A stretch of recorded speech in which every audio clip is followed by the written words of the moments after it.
With Forza Horizon 6 coming out the day this video was uploaded, I thought it'd be really cool if I took what little I know about this game and tried to make a little guide for people either hopping in for the very first time to the game or just it's their first Forza altogether.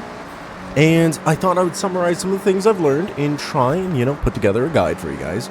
So we're going to go off the basis that you're hopping in through Xbox Game Pass or you just bought the game after the pre-order date and you bought the base edition of the game. You have no bonuses, no pre-order specials, you have no cars from past Forza games, you didn't get the pre-tuned Ferrari for pre-ordering, any time attack cars, none of that. And I'm going to try and help you guys a little bit, just get started, just in the beginning of the game. A little bit of tips, a little bit of tricks, hopefully it helps. So, stick with me.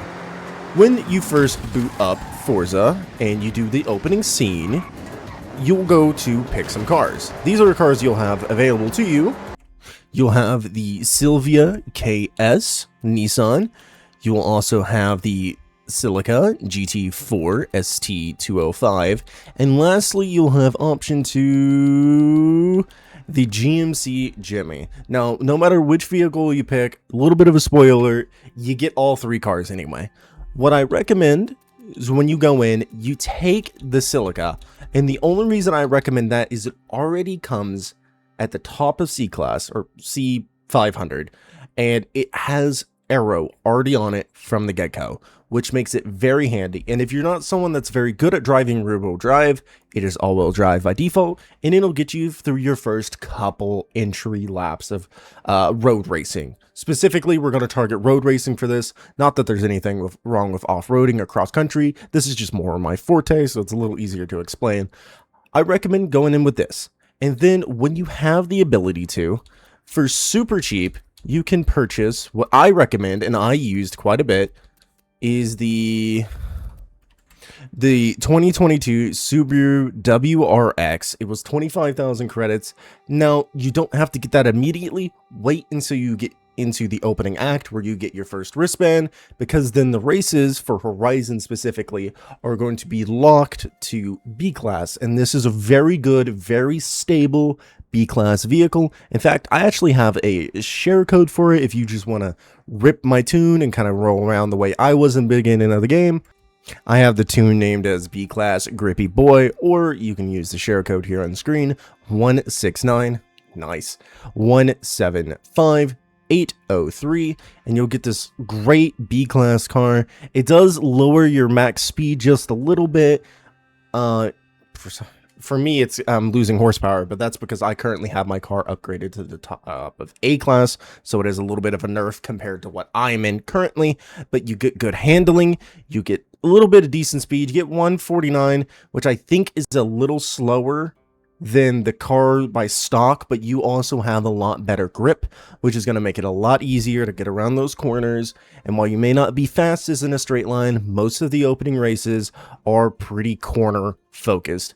I think one of them is a sprint, if I recall correctly, and it's pretty much just corners and just a couple little straights, and the other ones are just a bunch of small little circuits. What I also recommend doing, and I should have said this at the very start, when you get into the game and you're into the open world, press your 3-line button on your Xbox controller, or escape if you are on computer and you're playing with key and mouse, which I really don't recommend, but it's doable. Go over to your settings, head to difficulty, and maybe lower this a little bit if you're a very new racer or unfamiliar with Forza games in particular. It doesn't hurt to lower it a little bit, get an idea. I usually play at average, but that's because I've personally been having a really weird bug with like 2 very specific drive avatars. One is, for some reason, way faster than any car I get in every single time I race it. I don't know why that is. I think it's just a weird bug with the game, or maybe I have a weird issue going on. Nonetheless, I suggest adjusting this to where you're comfortable. You'll get more CR credits the higher the difficulty is here, but put it to where you're comfortable as you learn the game. Next, I recommend, if you have assisted braking on, just turn that to anti-lock on. If you're really familiar with racing games and you can go with off, you get a little extra credits for doing so. If for any reason your steering is set to assisted or auto steering, please put it to standard, as basically the game's playing itself for you, and it's not the most stable system. Sometimes the car will just veer off-road. It's not a perfect system. Traction control, personally, I turn mine off as I'm more comfortable with my vehicles having no traction a lot of the time, but if you're new, I recommend leaving that on.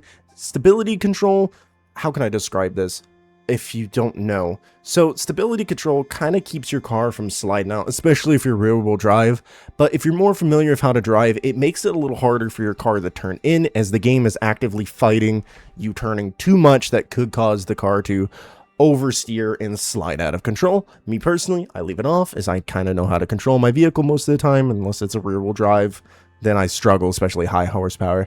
Personally, I play with manual. There is manual with clutch, but automatic's okay. I do suggest trying to learn manual. With controller, it is X and B. Xbox controller, of course. PlayStation is not out yet for me to tell you the button combinations to shift up and down for the controller. It's super easy once you learn it, but it makes it so much better, because then you can put your car in the right gear when you need it, at the moment you need it, and it's really good for drifting. And if you're trying to stop your vehicle, but then suddenly your car is going in reverse, that can be really annoying with auto. I recommend turning your driving line to braking only, so that way you don't try and brake too early and kind of ruin your speed through the corners, but do what you're comfortable with. I personally turn cosmetic damage off, so that way my cars look nice and pristine all the time, but you could leave it on. Don't do simulation if you don't understand what this is. Basically, it simulates damage, and as you hit things, or as your car drives a lot, your tires wear out, your suspension goes bad, your brakes start messing up, your engine takes damage, which then has less horsepower, you have a lower top speed, and so on and so on. I suggest leaving it either cosmetic or none. Leave rewind on, especially if you're new to the game. You are going to need that, is you're going to mess up a lot. And launch control, this basically, how launch control works, it's nothing too important. You hold A and you rev, and it revs it just enough that when you take off, your car is very stable. Versus if I was to full rev and take off, it's a little less stable. As you see, I kind of spun my tires a little bit. Really good for drag racing, but I recommend changing those settings when you get into the game and adjust them to how you are. If you leave them by default, the game might be a little harder to learn depending on your playstyle. Now I'm going to kind of get into recommending just some cars to play around with, as I don't really want to recommend races and things for you guys to do, as Forza is very big about experiencing the game your way. So you should learn it your way. But I am going to showcase a few cars that I think are pretty handy to have.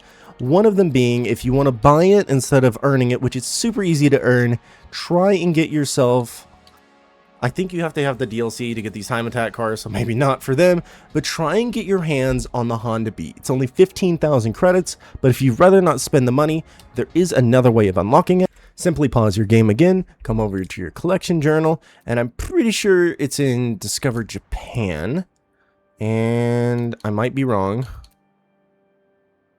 Is it? Am I wrong?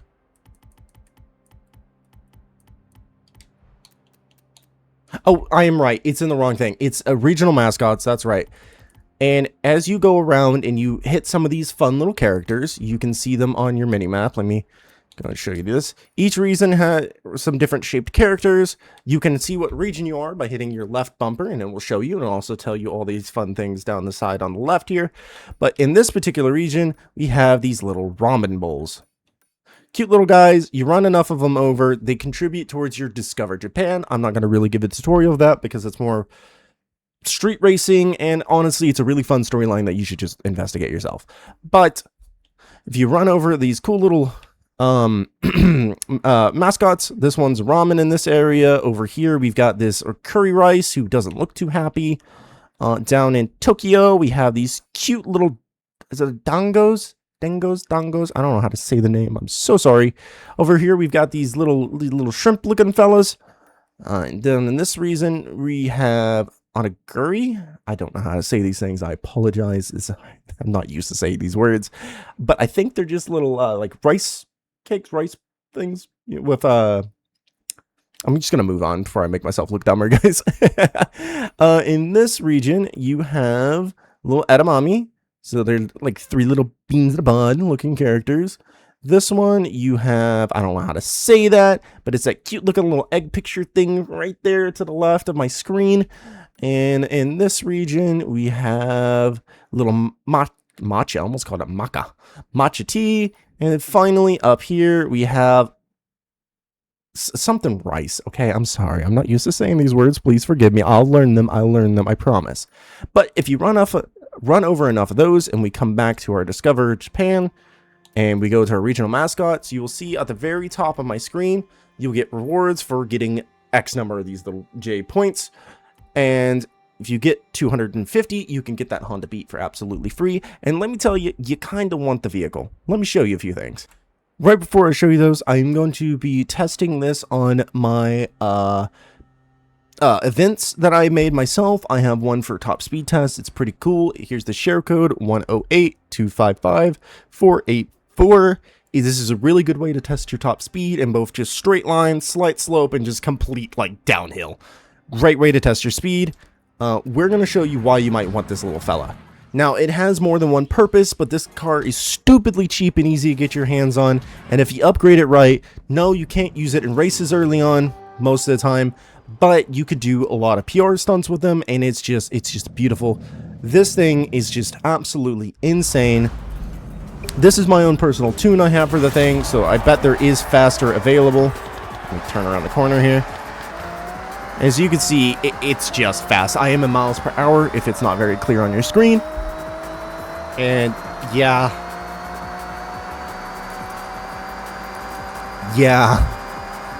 it's fast. So it's a great car to hit some of those speed trap whiffs and get a good high speed, or to just bomb it across some danger signs.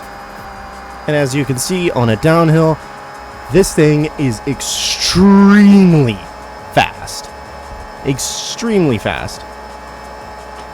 There's probably some better codes or tunes for it, but this is just what I made. As you can see, based off the score I have here at this event, I used the Honda Beat. I got almost 2,000 feet with it. You're only required to get 900. With this, I have a personal best in this. I've not done a lot of laps, so this could be better, but I have a 12 with it, and I used, again, the Honda Beat.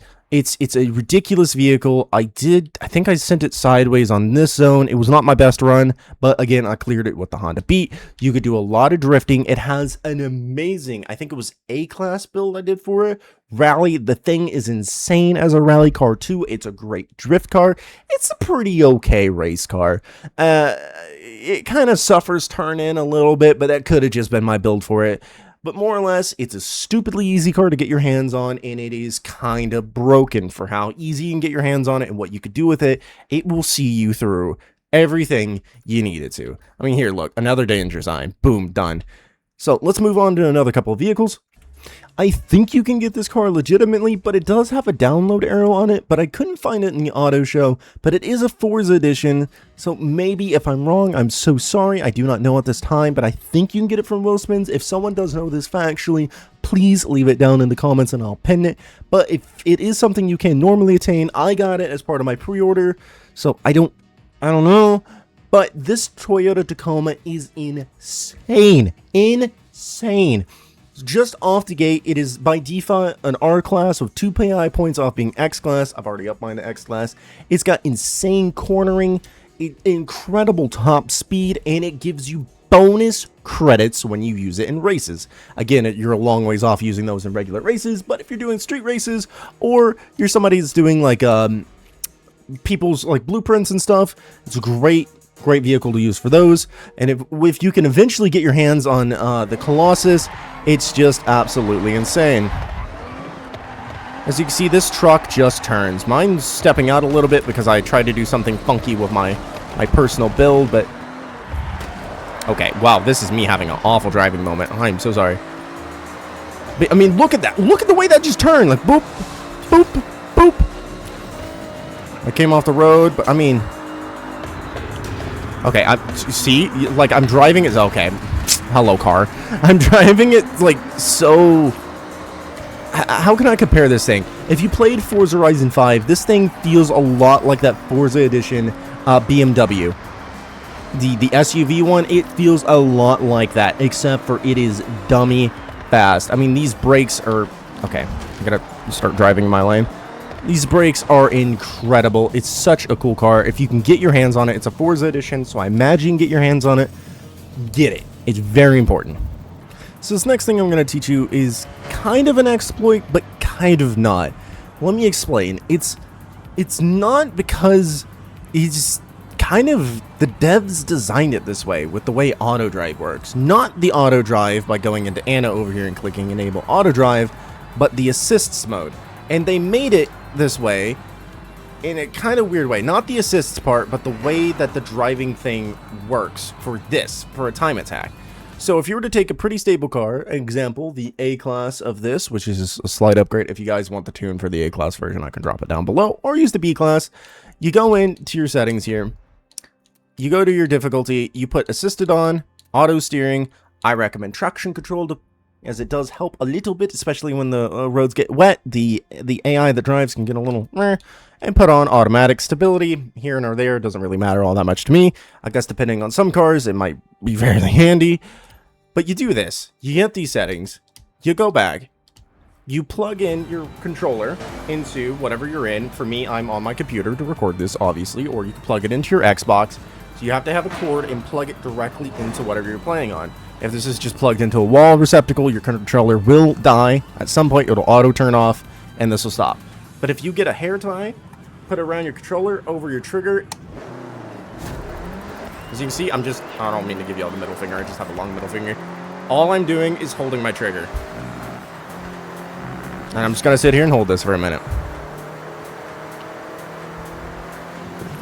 It's very important you do this and not the auto drive feature. Because the auto drive, you do not get credits and you do not get XP when you're driving. You just don't get those things. See, occasionally I'm getting wreckage because I'm slightly tapping things. It's just a little bit of XP, more or less. But when I complete a lap, I also get XP. And when I complete a lap, you get credits. For me, I'm getting a little more credits than you'll get because I own 2 houses that give you 10% boosts to life events. And these count as life events. And I think I also get a tiny little bit boost because I'm a VIP member as part of my premium pre-order. But all I'm doing, as you can see, is I'm just holding the trigger. My thumb isn't even on the joystick, it's wrapped underneath. I'm sorry, I didn't mean to hit you guys. I'm just holding the trigger. You'll probably get the same XP as me, but the credits will vary a little bit. And just like that, 1400 XP, which isn't a crazy amount, and I got 2500 credits. I think you guys, for this particular circuit, I think you get 2135 or something like that, or maybe it's 1.9, something like that. When you own the houses, you get a little more. And just continue to do this, and the AI will drive around forever. This is technically the best one until you get the Legend Island, because Legend Island has a much bigger course, and the bigger the course, the more credits you get, the more laps you do. The only reason I'm telling you this is I'm not telling you it as sit here all day and do this. But if you're going to bed, or if you're going to work like a normal human being, and you don't mind leaving your console on running, you can earn some idle credits. You're not going to make $6 million overnight doing this, but you could earn 200, 300, 400, 500,000, depending on how long you're leaving this going, while you're gone. Is that an insane number? Yeah, but you're also technically putting in work for it. Roughly for me with this car, a minute, I'm getting about 2,000 credits. So you're getting a little bit for some work. You're not just doing absolute nothing. It's some time happening. So it's kind of exploity, kind of not. I'll let you really decide, but it is here if it is something you want to use and do. Again, I really recommend my particular car, as it is super stable, and when it starts raining, it doesn't slide out or suddenly miss a checkpoint. So some of the time attack cars, they will just skip a checkpoint and then they'll just start driving off in the middle of nowhere. It's very, very finicky. So I recommend a very stable car, similar to the Subaru here that I'm driving. The Tacoma is kind of okay, as long as you don't have a super high speed tune on it, because then the AI gets too fast, and then when it brakes, it steps out a little bit, and then it comes off the driving line, and then when it goes to autocorrect the driving line, it misses the checkpoint. You can see how there's a bit of a problem here. But we're just driving around, and, I mean, we're making money. Is it a significant amount of money? No. But it is a little something if you want to leave it going while you're doing some dishes, a little bit of work around the house. Maybe you're going to work. Maybe you're just going to leave it on while you're sleeping. It is something. I don't really think you can get banned for this, as the accuracy of the character, or the the automated driving is designed by the developers, and it works on this track. So I don't know. If they later come out and they change the way that assists work to make it less accurate and not this pinpoint focused, then clearly then that wasn't intended. But I've been doing this for a couple days, occasionally here and there when I have something to do, like I'm doing laundry, editing one of the videos, and I haven't gotten in any trouble. I see a lot of people doing it. Other people have made videos on it. I haven't seen them get in trouble. So, all is clear, I would say. Another cool thing is at places like this and the drag race area, there are really cool cars you can get. This one keeps spawning the same one for me. I know there's other cars that can spawn here, but you can find kind of aftermarket cars to purchase. In fact, the really cool drag Miata can spawn occasionally here at the festival one. I've not got it to spawn yet, unfortunately, unless it spawns here, and then that would be some crazy RNG. We'll look right behind me because it's where it spawns. Nope, BMW. I'm sorry. Hold on. What does it say is in first place right now? Okay, so I think there might be a bit of a cheater on the leaderboard right now. A 12-second and a PLP 50 does not seem very legit. But another cool thing is you can see in the top right of that screen, it says that it resets in 4 days. So the leaderboards do get wiped, the big public ones, not your friends and all that, to kind of keep the cheater score cleared out and legitimate players, you know, set times again. Really cool thing they're doing. Unfortunately, it did not get the Forza edition. It does spawn there. The way vehicles work, or at least I've seen with my friends, is if you see a vehicle somewhere, your friend sees the exact same vehicle there. So if you happen to see the Forza one sitting here for the Miata, and you're with your friend and he doesn't have it either, tell him. It most likely will be there for him. But there is a way of cycling cars. Don't hop servers. It's not guaranteed to work. But buy that car, leave the area for about half an hour, I figure, is about the right amount of time. Come back, there will be a new vehicle spawn there. Another area that you can get another Forza edition car that I found is up here. Oh, where? Up here. Although I will note what was very strange. It's right behind this icon. You just can't. Actually, I'll fast travel there. What I will note is a friend of mine, I had go up there, and there was no cars that were being sold in that spot, even though we've both seen vehicles in other spots when we've been at the same time. Don't know why that is, but right here is where you can find it. For me right now, there's a Hammerhead, but you can find this really cool, really awesome vehicle. I have done a video on my channel, so, you know, maybe check it out if you feel so kind. But you can get this really ridiculous BRZ that is on a monster truck, like, suspension. It's super crazy. It's super cool. And another thing with those cars things, if that, like, monster truck, BRZ, or the Miata is not your style, look for it anyway, and if you see it, buy it, because there are people that really want those vehicles. Put that stuff on the auction house. You'll get you some credits really fast. But anyway, I hope you guys enjoyed. I wanted to kind of leave a pretty spoiler-free type of video, not talking about too much in particular, while also offering some, I think, pretty helpful tips as you start the game and kind of figure out what you're doing. This game is so good, and a lot of it really should just be experienced. So, if you enjoyed, do me a huge favor. Leave me a like, I really appreciate it. Subscribe, I am on the road to 1,000 and I want to achieve it this year. And I did make a bet with my community that if I reach 1,000 before July 4th, America's 250th birthday, I'll buy and wear a maid outfit. Mind you, I am 6'5" and I'm a pretty big dude, so that'll look pretty quirky. So if you want to help towards that, be sure to subscribe, turn those notifications on. I have a lot of Forza videos coming out, and I'll gladly make another and a much more in-depth guide for the game about a week or two after it's out, so that way I'm not spoiling too much for people just hopping in right now. But if you want more in-depth tips and you're someone that knows any cool things, leave them down in the comments. Be sure to check the comments. Maybe there'll be some pretty cool tips and tricks down there for you to learn. And if there's nothing there, just say hi. It makes me feel better. But anyway, until the next one, have fun. See you in Japan.